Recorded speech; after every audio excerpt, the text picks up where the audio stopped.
Good morning, everyone.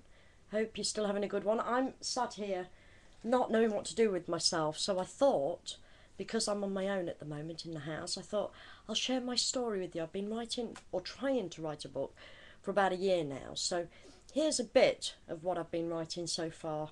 Let me know what you think. It's called, hence the name I got from my channel, A Prisoner of My Mind, meaning trapped. The only thing that traps me is my own mind. It keeps me a prisoner in my home. So that is about what the book is about and the inspiration behind it. So this year I decided to start writing my story about how I met and become friends with Jacqueline Stallone, hoping to bring some inspiration to other sufferers out there. Please find below a little taster. Thanks for taking the time to spend some time with me and have a listen. Chapter 1, My Journey with Jacqueline Stallone begins. It was 7 a.m. and the postman came early that day. The weather outside my bedroom window was blowing a gale. It was very dark, cold, wet and grey. With being a recluse for almost 15 years, which I was back then, my bedroom window had become the only view to the outside world I had. You see, 15 years ago I was struck down by a terrifying and crippling illness that is agoraphobia. So all my dreams and hopes have long been put away and locked tight inside my heart with the hope that one day someone would be able to come with a key to break me free.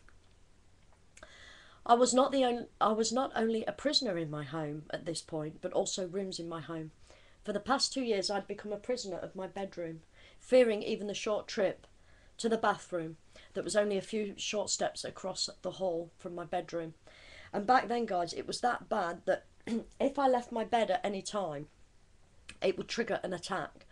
So if I needed to go to the bathroom, to the toilet, my husband had to walk with me and hold me up because the dizziness was that bad. I couldn't walk straight. It was like I was drunk. So it was quite a terrifying time for me back then. Right, back to the story. I tried so many things to get better from this illness. I tried drug therapy, and I did that for 2 years. I was addicted to Valium and propranolol in the end. I did end up, however, weaning myself off. But the thing it did is, because when I weaned off I had to cold turkey, and because I never ever wanted to go through cold turkeying again, I made myself a stupid promise that I would never touch another drug again. So that, consequently, to this day, have brought me a drug phobia where I can't take medication in any form. Not even an effervescent vitamin. Can't do it. It's totally brought this drug phobia on, I have.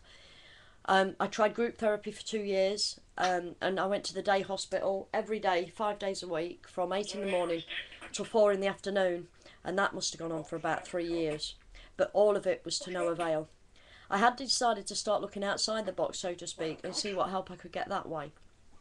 I'd started talking and emailing Wiccans, psychics and others, all in the quest to get well and be, as I quote, normal. And what I mean by normal is, I mean normal to what I was before I developed the illness, because my normal wouldn't be your normal, if you understand what I'm saying. So that's what it was all about, just me going back to the way I was when I was 17, and before. So that's what I meant by normal. So the mail had become a very important part of the start of my day for me. It brought a small ray of hope that someone somewhere out there in the world would have the key to unlock me from this awful nightmare I was living. I know looking back it was kind of silly, but hey, they say some hope is better than no hope at all. I wanted desperately today to go and get the mail myself. It was a short trip out of my bedroom, across a 6-foot landing, down 13 steps to the front door, to the mailbox, yet the fear was overwhelming. Thinking about it had already made me shake and enter a cold sweat. Come on, Trace, I thought you can do this.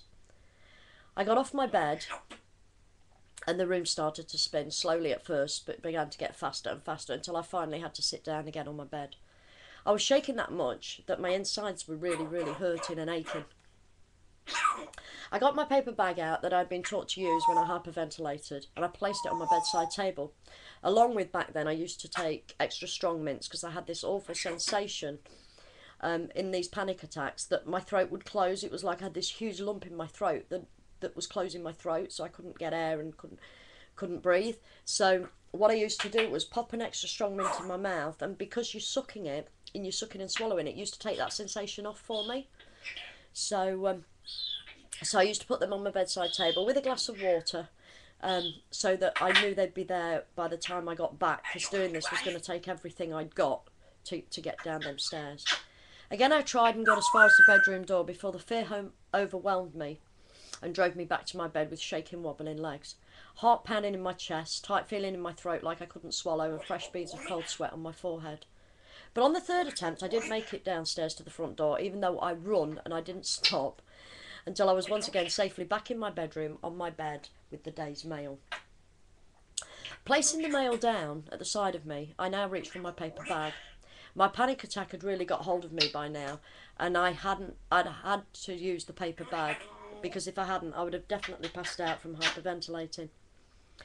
After just 5 minutes of using the bag, all the nasty sensations had eased off, enough for me to have a sip of water and place another extra strong mint in my mouth.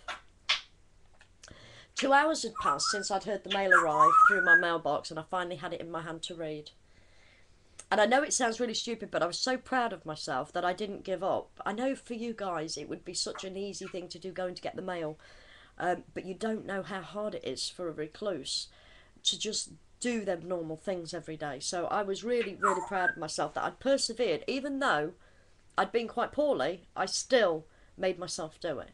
So I was quite ecstatic that I'd actually got this mail that particular morning. Picking the sorry, I've got to find out where I was. I had one from Tara, a Wiccan who was sending me healing at that time. 3 from other psychics, all offering help for money, and one I didn't recognise. Picking the one up I hadn't seen before, I opened it and found it to be from a tarot reader called Jackie Stallone, Sylvester Stallone's mum. I placed it back on my bed after reading it, unsure what to do next. Surely someone as big as Jacqueline Stallone wouldn't be sending junk mail out to people in the UK. Was someone else using her name to better themselves?